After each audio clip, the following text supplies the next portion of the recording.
It is time.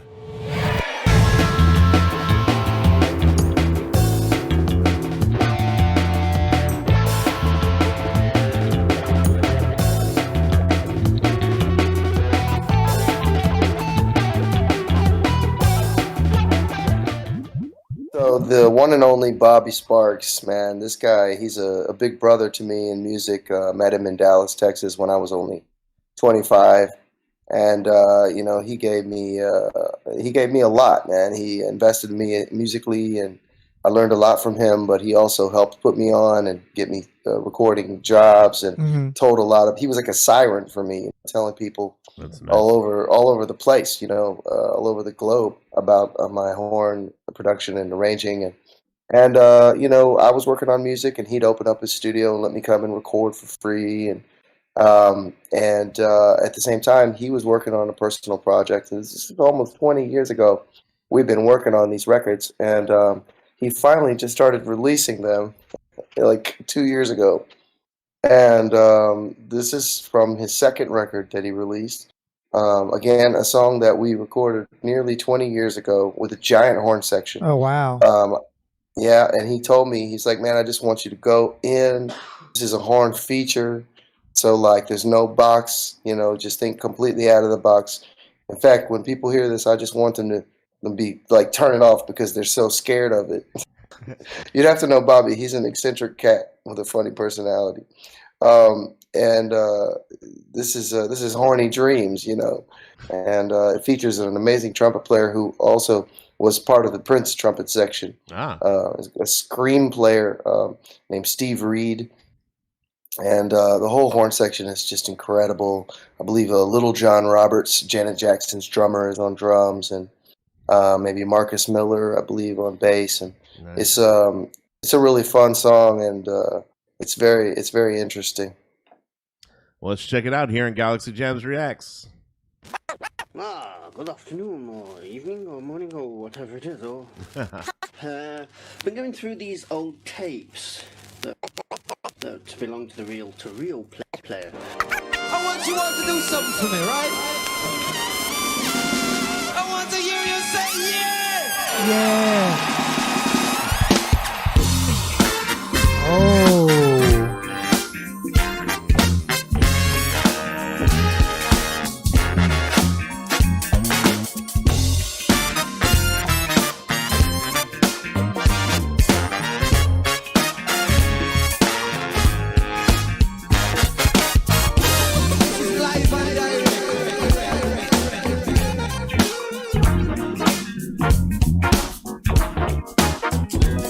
That's just trumpet stacks right there. That's cool. That's really cool.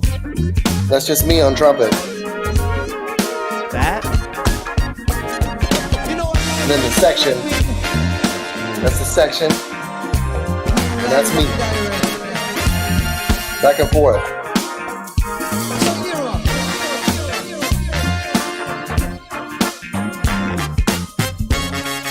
Great call and response.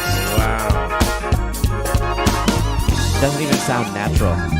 Your tone is sick. Thank you.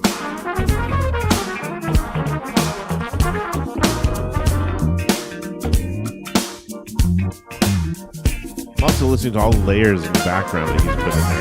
Really, really sweet keyboard.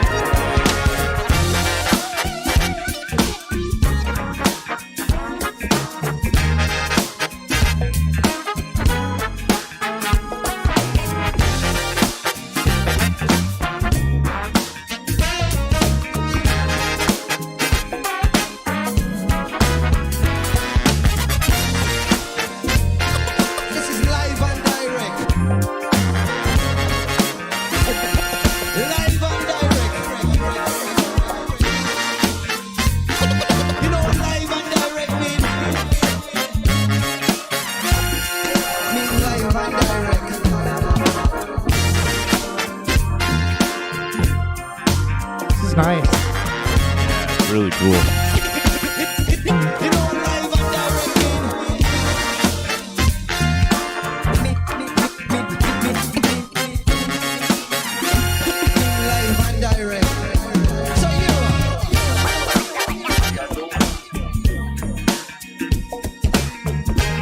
I'm just gonna say, wow, I got to stop it there for a second because we want to talk about it. But that is so cool. There's so much going on in that song that I love. Yeah. The layers underneath what he's putting under the scratching, the keyboard parts, your horn parts, amazing. Mm-hmm. It feels like Yeah. a piece of butter melting over a flat steaming pile of flapjacks. You know what I mean?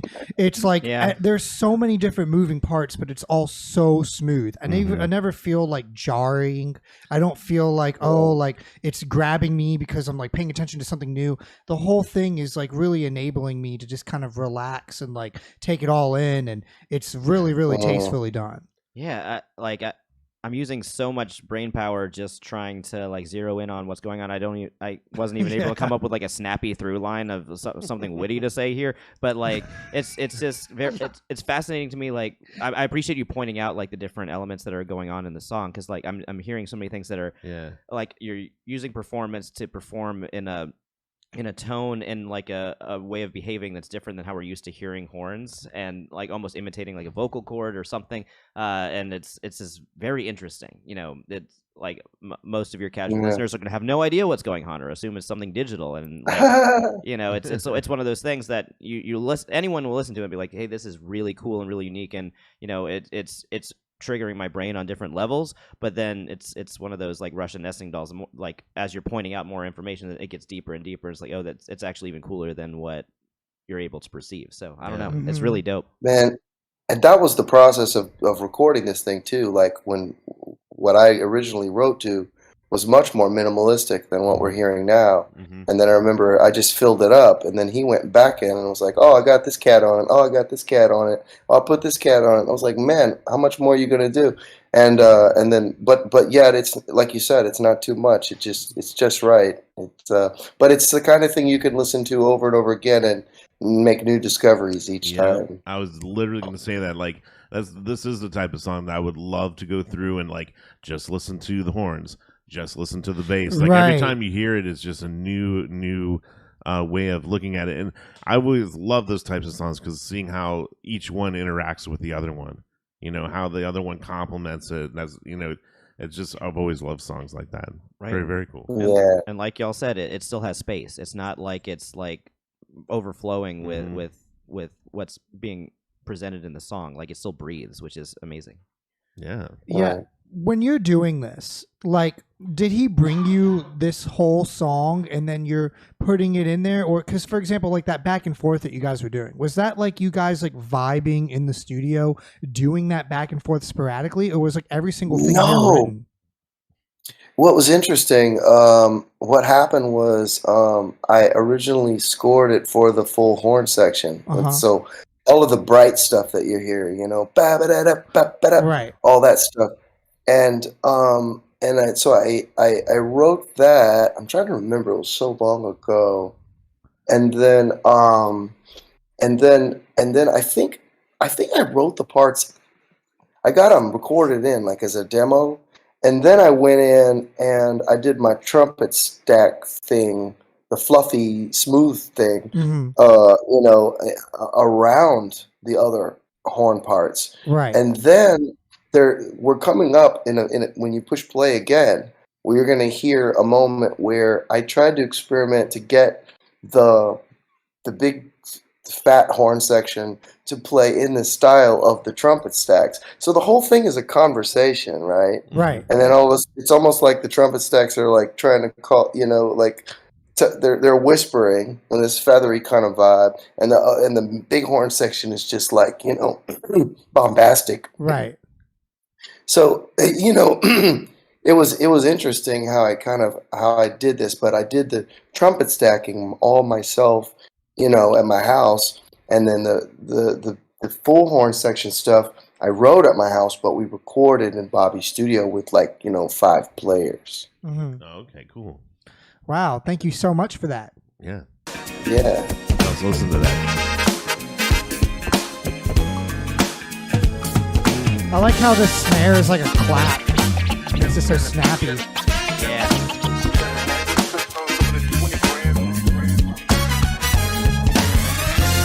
Ooh. Like, Oh, nice. Like that. The horns don't do that, but apparently they do. Wow. Really telling a story.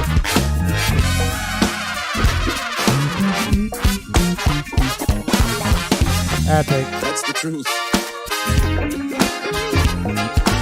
So here's that spot right here.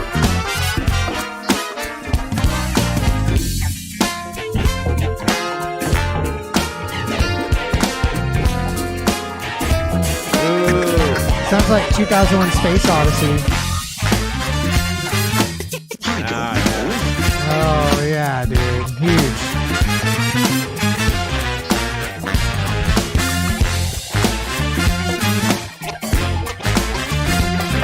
What are you doing? This is real. Like all those little guitar, little diddlies in there. So good. Just peeking through. There it is.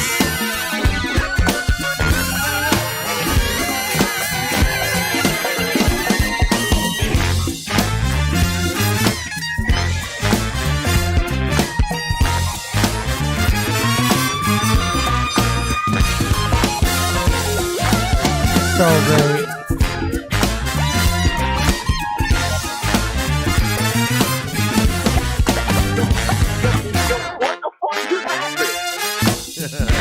Oh, I love that. Yeah. Blow my Dirty face off. guitar.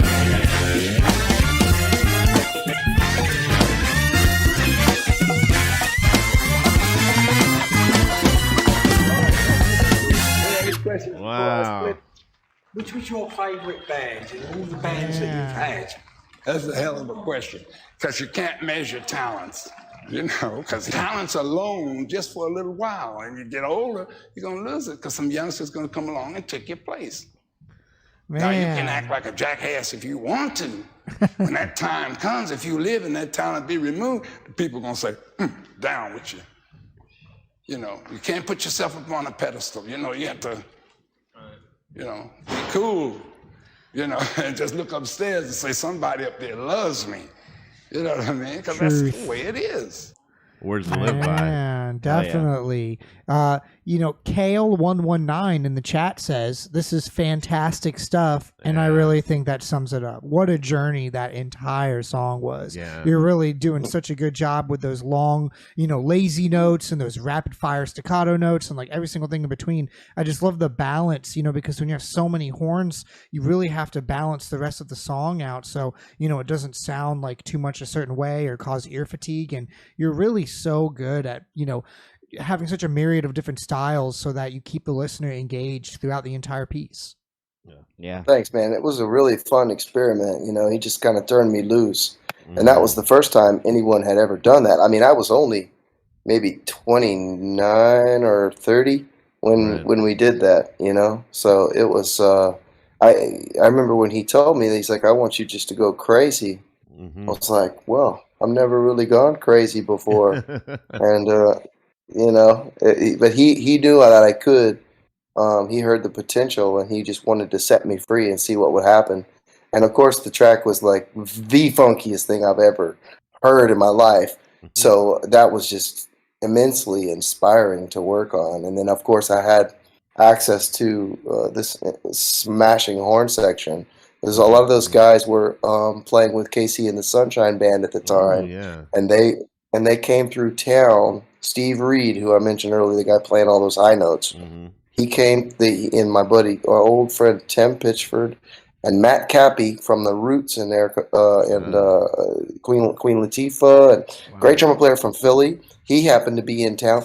And so it was just like this kind of like, fate as fate had it. All these cats were in town and were like, hey, let's record that arrangement this weekend with these amazing players. And that's what you heard, man. Yeah. And you also mentioned that they were sitting on this for like 20 years before it came out.